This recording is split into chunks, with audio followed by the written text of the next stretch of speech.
বৃষ্টির মধ্যে একটা ওয়াটারপ্রুফ সিস্টেম। হ্যাঁ হ্যাঁ হ্যাঁ, আমি বলতেছি আসেন এই যে। তো এখন এখানে কিন্তু মোড চেঞ্জ করার মতো বাটন দিয়েছে, ঠিক আছে। এখানে মোড এখানে বাটন চেঞ্জ করে এখানে এখানে লেখা আছে এখন আরবান মোড, ঠিক আছে।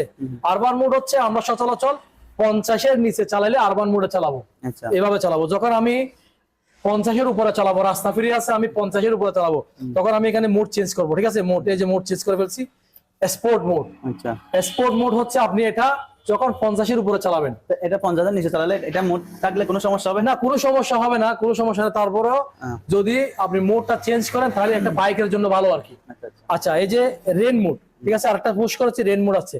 বৃষ্টি পড়লে রেন মোডে বাইক চালাবেন, যেহেতু কাদা থাকবে, বৃষ্টি থাকবে, সবকিছু থাকবে, আপনার ব্রেকিং এর জন্য সবকিছু ভালো হবে, ঠিক আছে। আচ্ছা, আর অনেকগুলো সুযোগ সুবিধা রয়েছে যেগুলো আপনি চালানোর পরে বুঝতে পারবেন। আর একটা মজার বিষয় হচ্ছে মোবাইলে সেটিংটা কি রকম? হ্যাঁ, মোবাইলে সেটিং করে দেবো। আচ্ছা, আমি গিয়ার দিয়েছি।